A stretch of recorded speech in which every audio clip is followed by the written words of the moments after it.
नमस्कार, मैं हूं आपके संग नित्यम मंत्र यंत्र तंत्र वास्तु के विशेष कार्यक्रम के साथ। इस बार सावन के अंतिम सोमवार को बहुत ही अच्छा संयोग बन रहा है। आप इसे महासंयोग भी कह सकते हैं।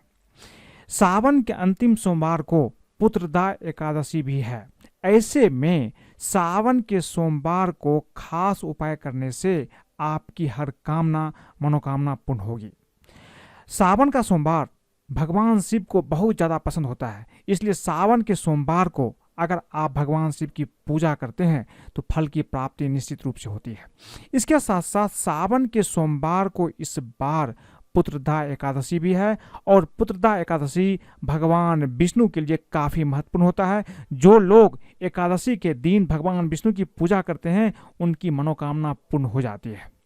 ऐसे में इस दोनों महासंयोग पर अगर आपको पुत्र प्राप्ति की इच्छा है तो आप एक खास उपाय अवश्य करें। चूंकि पुत्र प्राप्ति के लिए भगवान शिव की पूजा भी करते हैं और भगवान विष्णु भगवान कृष्ण की पूजा भी की जाती है। चूंकि इस बार सावन के सोमवार पर पुत्रदा एकादशी भी है, ऐसे में इस दिन इस महासंयोग पर एक छोटा सा उपाय करने से आपकी कामना पूर्ण हो सकती है। तो बने रहिए हमारे साथ, हम आपको बताएंगे सावन का सोमवार और पुत्रदा एकादशी का महासंयोग। अवश्य करें एक चीज, आपकी पुत्र की कामना अवश्य पूर्ण होगी। लेकिन इसके पहले अगर आप हमारे चैनल को सब्सक्राइब नहीं किए हैं तो कृपया इसे सब्सक्राइब कर ले तथा बेल बटन को भी दबाएं ताकि नए वीडियो का नोटिफिकेशन आपको तुरंत मिल जाए। सावन माह के शुक्ल पक्ष की श्रावण पुत्रदा एकादशी 8 अगस्त दिन सोमवार को है। इस दिन भगवान विष्णु की पूजा करने और व्रत रखने का विधान है। धार्मिक मान्यताओं के अनुसार इस दिन जो व्रत और पूजा करता है उसे पुत्र की प्राप्ति निश्चित रूप से होती है। इस बार श्रावण पुत्रदा एकादशी के दिन सोमवार व्रत का संयोग बना है। श्रावण पुत्रदा एकादशी व्रत और श्रावण सोमवार व्रत दोनों ही पुत्र या संतान प्राप्ति की कामना से रखा जाता है। इस दिन आप व्रत रख करके दोनों व्रतों का पुण्य अर्जित कर सकते हैं। श्रावण सोमवार व्रत मनचाहे जीवन साथी पाने की मनोकामना को भी पूर्ण करता है। श्रावण पुत्रदा एकादशी का व्रत के नाम से ही आप इसे जान सकते हैं कि इस व्रत को रखने का उद्देश्य क्या है। जो लोग निसंतान है, जिनको अपने वंश वृद्धि की चिंता है, उनको श्रावण पुत्रदा एकादशी का व्रत अवश्य करना चाहिए। इस दिन अगर आप कुछ उपाय करते हैं तो निश्चित रूप से आपकी कामना पूर्ण होती है। इसीलिए आप सावन के अंतिम सोमवार और पुत्रदा एकादशी पर कुछ खास उपाय अवश्य करें। अगर आप ये उपाय करेंगे तो निश्चित रूप से आपको पुत्र की प्राप्ति होगी, आपको धन की प्राप्ति होगी, माँ लक्ष्मी का आशीर्वाद आपको प्राप्त होगा। साथ ही आपकी अगर कोई अन्य इच्छा है वो इच्छा भी निश्चित रूप से आपको पूर्ण होगी। हम आपको एक एक करके बताएंगे कि सावन के अंतिम सोमवार और पुत्रदा एकादशी के दिन आपको क्या खास करना है। लेकिन उसके पहले जानते हैं कि पुत्रदा एकादशी का क्या है शुभ मुहूर्त। पुत्रदा एकादशी तिथि का प्रारंभ होगा 7 अगस्त दिन रविवार रात में 11:50 पर। सावन शुक्ल पक्ष यानी कि पुत्रदा एकादशी का समापन होगा 8 अगस्त को दिन सोमवार रात को 9 बजे पर। श्रावण पुत्रदा एकादशी व्रत का पालन का समय होगा 9 अगस्त दिन मंगलवार सुबह 5:47 से लेकर के सुबह में 8:27 तक पालन का समय रहेगा। इसी समय आपको पालन करना है। और द्वादशी तिथि का समापन हो जाएगा 9 अगस्त शाम को 5:45 पर। इसी बीच में आपको व्रत करना है और भगवान विष्णु की पूजा भगवान शिव की पूजा करना है। इस बार इस सोमवार पर पुत्रदा एकादशी तो है ही, एकादशी और सावन का सोमवार है, साथ में रवि योग भी बन रहा है। इसलिए इस दिन का महत्व और ज़्यादा बढ़ जाता है।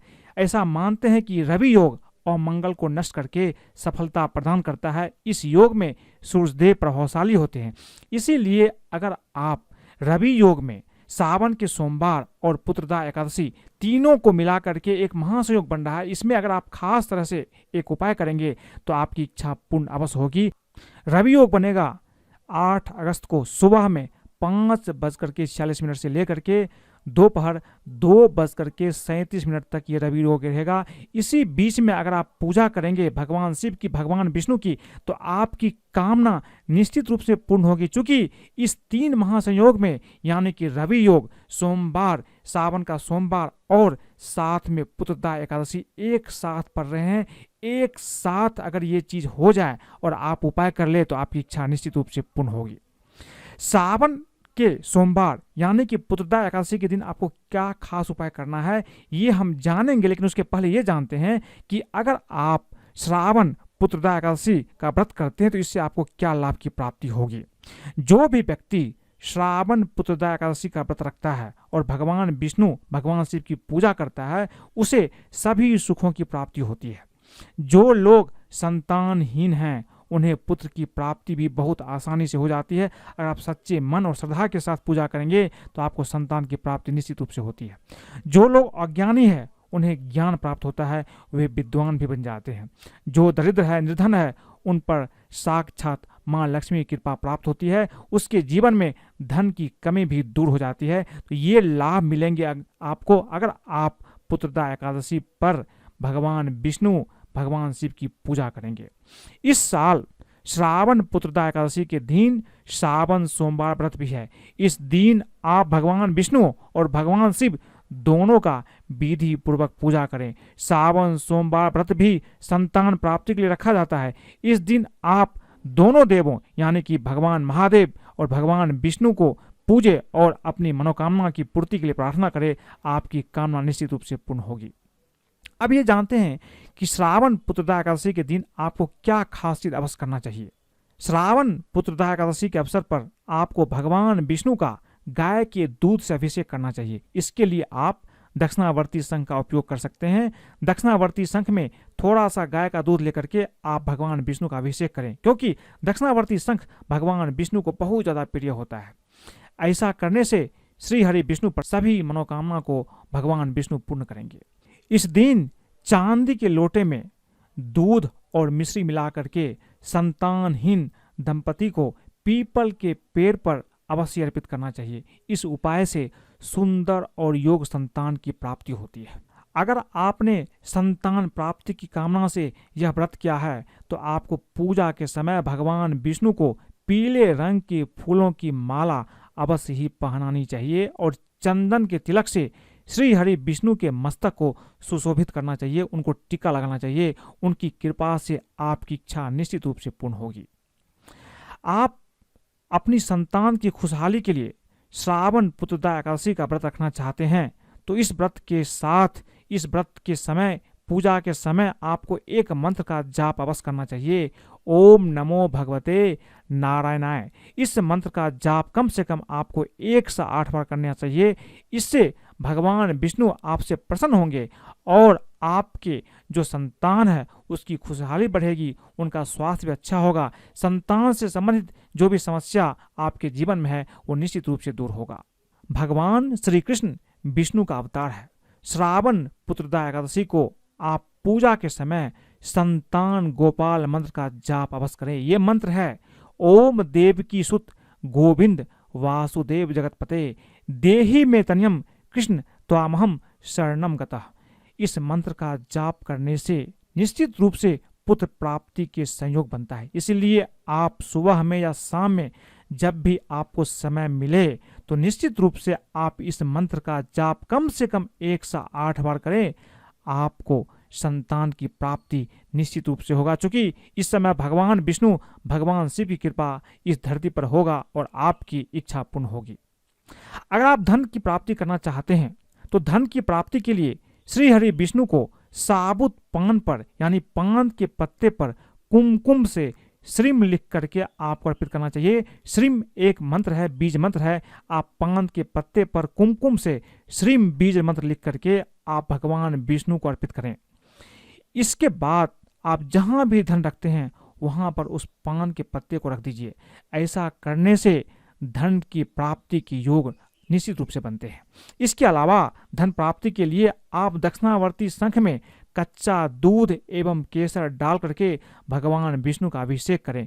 ऐसा करने से भी धन की प्राप्ति होती है। अगर आपके घर में दक्षिणावर्ती शंख है तो अच्छी बात है, नहीं है तो आप इसे खरीद करके ले आइए। ये उपाय अवश्य कीजिए। अगर आपके जीवन में टेंशन या तनाव हमेशा बना रहता है, घर हो या कार्य क्षेत्र हो, तमाम कोशिश के बावजूद आपकी समस्या खत्म होने का नाम नहीं ले रहा है, तो पुत्रदा एकादशी के दिन आप एक छोटा सा उपाय करें। इस दिन शाम के समय पीपल के वृक्ष में जल अवश्य चढ़ाएं और देसी घी का दीपक जलाएं। लेकिन इसका ध्यान रखिए कि आपको सूर्यास्त के पहले ही ये काम करना है। बस शाम होने के समय, जिस समय शाम होने वाला रहता है, उसी समय आपको ये उपाय करना है। इसके बाद आप दीपक जलाने के बाद जो भी आपकी समस्या है उन्हें दूर करने की प्रार्थना करें। वहीं खड़े होकर आपको ये प्रार्थना करना है। एकादशी के दिन तुलसी के पौधे के पास भी शुद्ध घी का एक दिया अवश्य जलाएं और तुलसी जी की आरती भी करें। ऐसा करने से भी घर में सुख, शांति और समृद्धि आती है।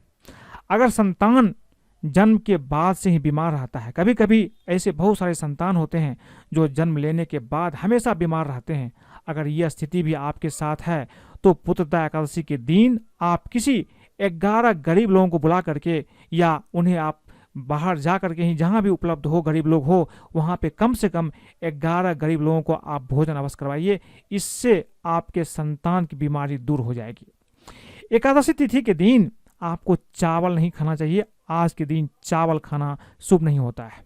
बहुत लोग पूछते हैं कि एकादशी के दिन कौन से मंत्र का जाप करना चाहिए। बहुत सारे मंत्र है, जो मंत्र आपको अच्छा लगे, जो आपके मन को भाए, उस मंत्र का जाप आप अवश्य करें। सबसे पहला मंत्र है ओम नमो भगवते वासुदेवाय। दूसरा मंत्र है ओम नमो नारायणाय। इस मंत्र का भी जाप कर सकते हैं। इसके साथ साथ 3-4 मंत्र और है, जो मंत्र आपको अच्छा लगे इसका जाप अवश्य करें। तीसरा मंत्र है श्री गोविंद हरे मुरारे हे नाथ नारायण वासुदेवाय। चौथा मंत्र है ओम नारायणाय विद्महे वासुदेवाय धीमहि तन्नो विष्णु प्रचोदयात्। फिर से सुनिए, ओम नारायणाय विद्महे वासुदेवाय धीमहि तन्नो विष्णु प्रचोदयात्। पांचवा मंत्र है ओम विष्णवे नमः। इस मंत्र का भी आप एकादशी के दिन यथाशक्ति जप करें, निश्चित रूप से आपको फल की प्राप्ति होगी। मैं आपको फिर से बता दूं कि सावन के सोमवार और एकादशी के दिन आपको भगवान शिव, भगवान विष्णु दोनों की पूजा करना है। भगवान शिव का भी मंत्र है ओम नमः शिवाय, इस मंत्र का भी जाप करना है। साथ में ओम नमो भगवते वासुदेवाय, इस मंत्र का भी आप कम से कम 108 बार जाप करें। भगवान शिव का मंत्र आप रुद्राक्ष की माला से जाप कर सकते हैं और भगवान विष्णु का मंत्र आप तुलसी की माला से भी कर सकते हैं। यह आपके लिए अच्छा रहेगा। अगर तुलसी का माला ना हो तो आप रुद्राक्ष की माला से भी भगवान विष्णु के मंत्र का जाप कर सकते हैं। अगर ये भी नहीं है तो आप अपने उंगली से भी मंत्र का जाप कर सकते हैं, लेकिन अवश्य करें। तो आज मैंने आपको बताई कि सावन के सोमवार पर और पुत्रदा एकादशी पर क्या खास उपाय आपको करना है। अगर आपको ये वीडियो पसंद आए तो कृपया इसे लाइक करें, सब्सक्राइब करें, अपने दोस्तों, सगे संबंधियों के साथ भी शेयर करें, ताकि वो भी सावन के सोमवार और पुत्रदा एकादशी के दिन अगर ये उपाय करते हैं तो उसके जीवन में भी धन की प्राप्ति होती है और संतान प्राप्ति तो निश्चित रूप से होता है। आज के लिए बस इतना ही। धन्यवाद।